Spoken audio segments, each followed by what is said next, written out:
What's going on? My name's Jeff, and I work with the Electric Garage Charge Car Project at the Create Lab here at Carnegie Mellon University in Pittsburgh. And the project is really all about helping people to kind of realize where their power comes from and how much, what that cost is both monetarily and environmentally.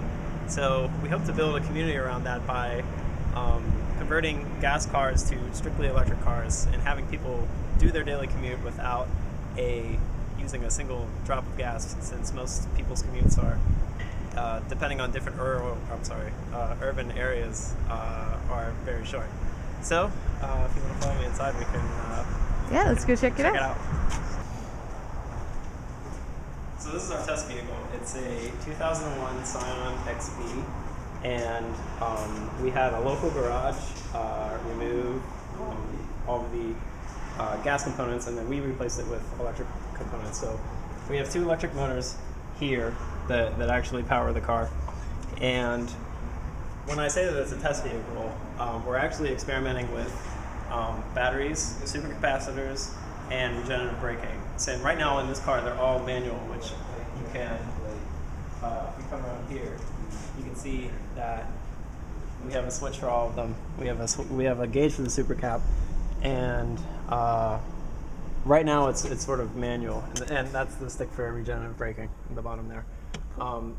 So right now the interaction between the supercapacitor and the batteries and the regenerative braking is all manual, but eventually, since we are a part of the Robotics Institute here, eventually we'd like to optimize that and put some intelligence into the car for managing the supercap and the batteries and the regenerative braking. We're actually going to have a programming contest, and the winner of the programming contest, the person who does the best job at taking GPS data that we've already collected and writing an algorithm to control the car, will actually win an electric car. So, Oh, that's awesome. yeah, so that's some cool motivation. So one of the big ideas around the project is building the sense of community. And the sense of community would mean from people who tinker in their garage and are just interested in electric vehicles, all the way up to garages and professional mechanics that would take a car and remove all the gas parts and do a conversion and then give you a car that's legal to drive on the road, which is quite a process right now in Pennsylvania. But there's actually a garage called Baum Boulevard Automotive, and it's a few blocks that way. Awesome. And we're working with them. They're sort of leading the charge to streamline this process for other garages in the area. So the idea is to sort of build this nice community of people who would be interested in collaborating with recipes and also helping with conversions, any part of it, fabbing parts, things like that. So 2005 Honda Civic. Like I said before, we picked it because it's a pretty ubiquitous car. Everybody drives it. A lot of people drive it, I guess.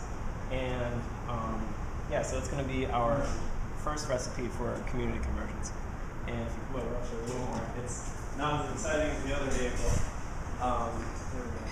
Since we just started, Ben is over there. Ben and Alex are over there. We just got it's a 50 horsepower electric motor, and it's going to go into this car. So that's why it's not in, because it just came in yesterday. Oh, sweet. So right now there's just no gas parts, and what we have here is a mock-up of, this would be an array of 32 batteries. So when we get the batteries in, I don't know if I'm going to put this in because we have a pressure gauge here, but I'll just kind of stick it in there. All right, imagine that if it were flat. So we have 32 batteries, and that's a mock-up of these guys. And these are called lithium iron phosphate batteries, and we expect to put together an array of 32 of them. That's about how many are in this box here, so I keep moving around. That's cool. And we expect to get about 40 miles out of the battery pack here. So if everybody that was interested in having this as a commute vehicle could go, do their commute, have a little extra miles to spare, and not use a single drop of gasoline. That's awesome. So that's about it. Do you guys have any questions? So For the average person, if they want to, is it relatively inexpensive to do a conversion? Well, since we're in test phase now, we're sort of putting together how much it's going to cost as an initial thought, and then once we get our process down, then we're going to try to start cutting costs. Like, for example, we order the batteries from a middle person, and then eventually we would like to go to where the batteries are manufactured and like import them directly. But so right now we're hoping that the target would be about 6,000 to 8,000 for just the conversion. So I mean, right now it's a little more expensive than that, but that's a really tentative 6,000 to 8,000. Yeah, that's a really tentative price for the whole conversion, but that's sort of our goal. It'll pay for itself after a while. Yeah, exactly. Yeah. And you don't. We're looking into getting, on the policy side, we're looking into getting. There's a tax credit for driving an electric vehicle. I think it's older. It's like an older credit, and we're not really sure what the amount is or how to sort of bring that back in. But they're definitely working on trying to get a tax credit for driving an electric vehicle, and no gasoline as well. But you would still pay for it. The cost is significantly cheaper. I think we have a brochure. It's where does Pittsburgh's power come from? Because a lot of people don't even know. I mean, I joined the project, for the summer, and I didn't even know where my power came from, until we started researching it. So, just a quick. I think if I find it in here, I think that there's a.